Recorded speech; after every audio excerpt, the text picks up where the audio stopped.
नमस्कार मित्रों, अश्विनी सेज में स्वागत है। मित्रों, आज एक जानकारी देना चाहूँगा। 1974 में पहली बार हलाल का रजिस्ट्रेशन जारी किया गया। तत्कालीन सरकार को यह आवश्यकता महसूस हुई कि तथाकथित अल्पसंख्यक आबादी को उनके धर्म के अनुसार खाने पीने की चीजें मिली। बड़ी अच्छी बात है।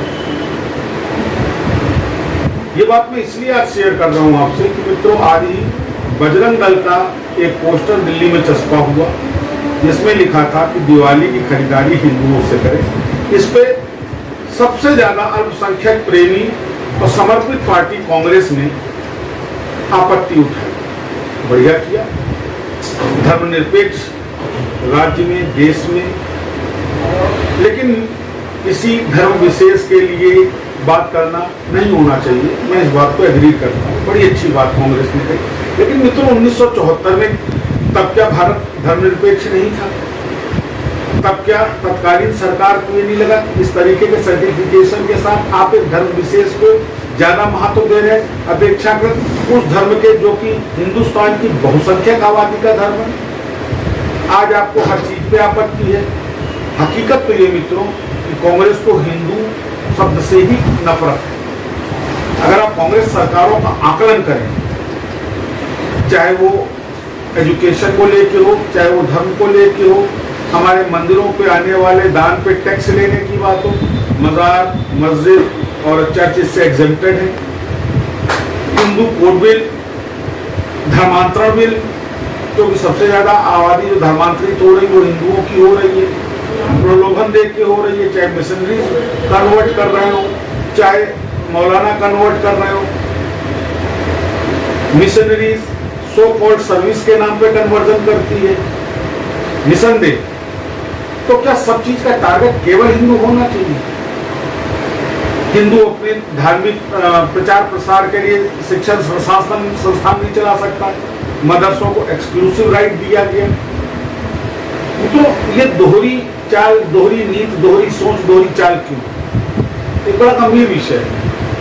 और अगर इसके अतीत में जाएंगे तो मैं हिंदुस्तान के प्रथम प्रधानमंत्री की एक कथन को कोट करना चाहूंगा जब उन्होंने कहा था कि आई एम एक्सीडेंटली हिंदू। जब पहले प्रधानमंत्री की सोच ये हो सकती है तो सोचा जा सकता है तो उसकी पार्टी की सोच क्या होगी। खास करके ये सोच तब से और ज्यादा प्रभावी हुई है जब से कांग्रेस की लीड सोनिया जी के हाथों में आई। क्योंकि सोनिया जी के थॉट से, उनका कल्चर, उनके संस्कार ही हिंदू नहीं है। हिंदुत्व की बात उनको नहीं समझ में आती है और इसी को लेकर के आज भाजपा आगे चल रही है। कांग्रेस को यह समझ में नहीं आता। कारण स्पष्ट है। कांग्रेस अवेट कर रही है कि किसी तरह मुस्लिम आबादी 35-40% हो तो पूरे हिंदुस्तान पे कब्जा किया जा सके। पर कांग्रेस एक चीज भूल गई है कि फारसी बाहुल देश फारस का क्या हश्र हुआ। कई ऐसे उदाहरण हैं। लेकिन सत्ता की चाह कांग्रेस को किस हद तक नीच सोच पर ले गई है, इसका खुलासा आज के पोस्टर से हुआ। मैं ये भी मानता हूं कि समाज में सबको अधिकार है। ये हमारा डिस्क्रिप्टिव पावर है। हम किस चीज को लें, किससे लें, कहां लें, क्या लें, कैसे लें, ना लें। लेकिन ऐसा नहीं होना चाहिए। तो मित्रों, ये हलाल का सर्टिफिकेट भी नहीं होना चाहिए। इसलिए नहीं होना चाहिए कि जातीय और धार्मिक विभेद तो आपने 1974 से ही प्रारंभ कर दिया।